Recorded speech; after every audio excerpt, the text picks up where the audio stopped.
Assalamualaikum warahmatullahi wabarakatuh.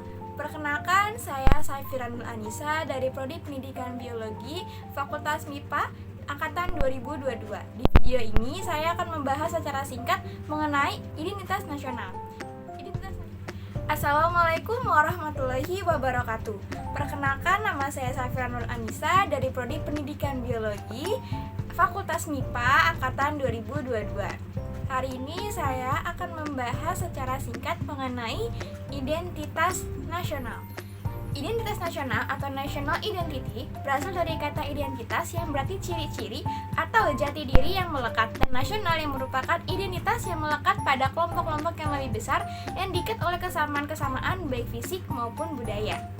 Dalam konteks Indonesia, menurut Ganeswara bahwa identitas nasional merupakan manifestasi nilai-nilai budaya yang tumbuh dan berkembang dalam berbagai aspek kehidupan dari ratusan suku yang dihimpun dalam suatu kesatuan Indonesia yang menjadi kebudayaan nasional dengan acuan Pancasila dan roh Bhinneka Tunggal Ika sebagai dasar dan arah pengembangannya. Identitas bangsa yang satu dengan yang lainnya berbeda disebabkan dengan adanya perbedaan latar belakang sejarah, kebudayaan maupun geografi. Identitas nasional memiliki unsur-unsur, yaitu yang pertama ada pola perilaku, misalnya adat istiadat, budaya dan kebiasaan. Yang kedua adalah lambang-lambang, misalnya bendera, bahasa, dan lagu kebangsaan.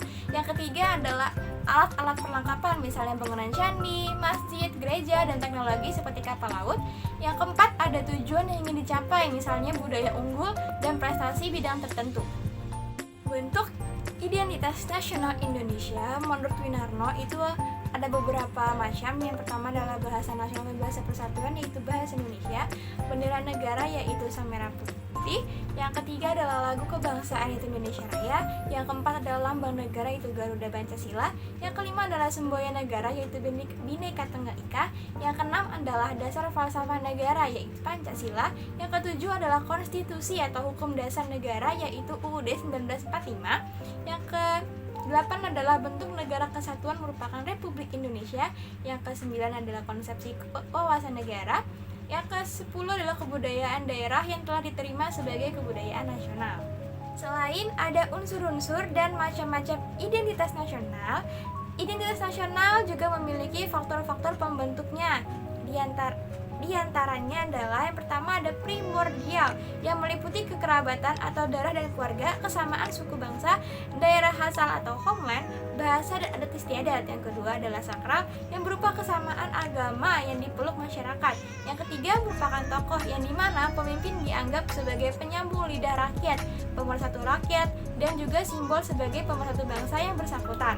Yang keempat adalah kesediaan bersatu dalam perbedaan atau unity in diversity, yaitu kesediaan warga bangsa untuk setia pada lembaga yang disebut negara dan pemerintahannya tanpa menghilangkan keterikatannya pada suku bangsa, adat, ras, dan agamanya. Kemudian yang kelima adalah sejarah yang merupakan adanya persepsi yang sama tentang pengalaman masa lalu, seperti sama-sama menderita karena penjajahan, tidak hanya melahirkan solidaritas, tetapi juga melahirkan tekad dan tujuan yang sama antara anggota masyarakat itu sendiri. Yang keenam ada perkembangan ekonomi yang akan melahirkan spesialisasi pekerjaan profesi yang sesuai dengan angka kebutuhan masyarakat.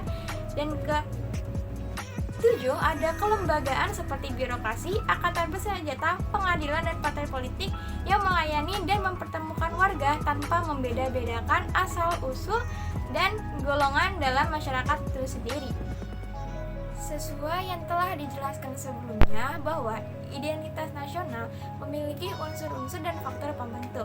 Dalam faktor pembentuk, kita dapat mengambil contoh salah satu adat istiadat di Indonesia yang dapat menjadi identitas nasional, yaitu salah satunya adalah tradisi Malam Bainai yang berasal dari Padang, Sumatera Barat.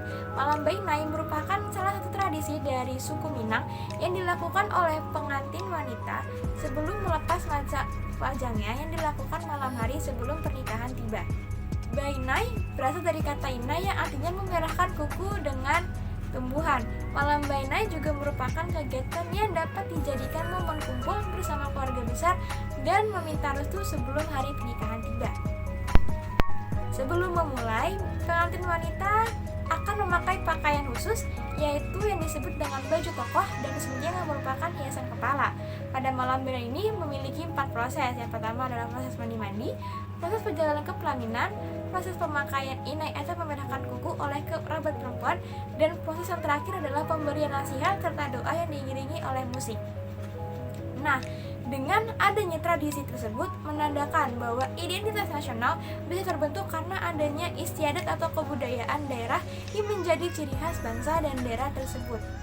Sekian pembahasan mengenai identitas dari saya, kurang lebihnya mohon maaf. Wassalamualaikum warahmatullahi wabarakatuh.